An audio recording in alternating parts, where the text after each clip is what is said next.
Անուշ Ավանեսյանը Ստեփանակերտի Սուրբ Աստվածածին եկեղեցու երիտասարդաց միության անդամներից էր։ Ընտանիքով Արտաշատում են բնակություն հաստատել, տարբեր վայրերում է աշխատել, բայց Երևանում Արցախի թեմի գրասենյակի վերաբացվելուց հետո այնտեղ է աշխատանքի անցել։ Պատմում է, Ստեփանակերտում երիտասարդները ակտիվ ու համախմբված թեմական կյանքով էին ապրում։ Հաճախ էին հանդիպում հոգևորականների հետ, զրուցում աստվածաշնչյան թեմաներով։ Ամեն ինչ փոխվեց բռնի տեղահանումից հետո։ Քանի որ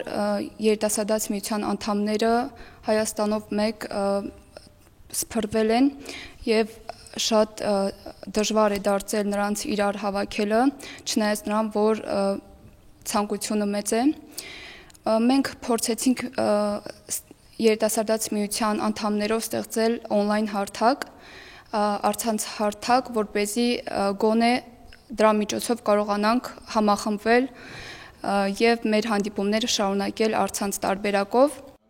Անուշն ընկերուհու հետ է վարում on-line հարթակը։ Ամենօրյա Սուրբ գրային ընթերցումներ են տեղադրում, հոգևորականների հետ քննարկումներ կազմակերպում։ Հոգևորականների եւ միմյանց հետ կապն ամրապնդելու համար որոշել են փոխել հանդիպումների ձևաչափն ու հոգևորականների հետ շփվել համացանցից դուրս։ Հերթական հանդիպումն անցկացվեց եկեղեցականաց եւ երիտասարդաց վերապատրաստման ծրագրերի տնօրեն Տեր Վահան եպիսկոպոս Հովհաննիսյանի հետ։ Սրբազան հայրը հանդիպման թեմա էր ընտրել չարի գոյությունը հակառակ Քրիստոսի հարության։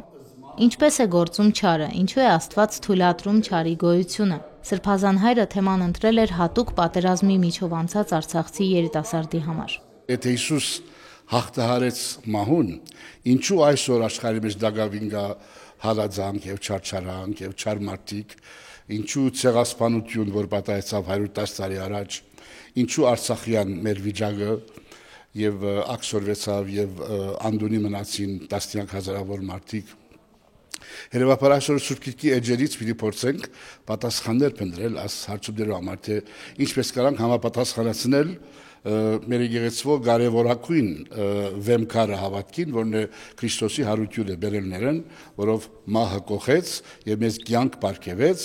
ոնց կարանք համադրել այս աստվածաբանական ճշմարտությունը մեր ամենօրյա կյանքի հետ, որ լեցուն է հալածանքներով, չարչարանքներով։ Երբ իմացա նման նախաձեռնության մասին, շատ ուրախացա, որովհետեւ այն հնարավորություն էր ինձ տալու ամեն օր ընթերցելու Սուրբ Գիրքը կանոնավորապես, ինչը շատ կարևոր է, որովհետև մենք երբեմն ընթերցում ենք, երբեմն չենք ընթերցում, բայց կարևոր է այդ շարունակական կապը պահել Աստծո հետ, եւ ինչպես ասվում է, աղոթքի միջոցով մենք ենք խոսում Աստծո հետ, բայց ընթերցմամբ Սուրբ Գիրքը Աստված է խոսում մեզ հետ, այնպես որ շատ կարևոր է այդ կապը միշտ պահել, ինչը այս նախաձեռնությունը օգնում է իրականացնել մեզ երիտասարդներից, ինչի համար շատ ուրախ եմ, որ մասնակցում եմ թե on-line հարթակում, թե off-line։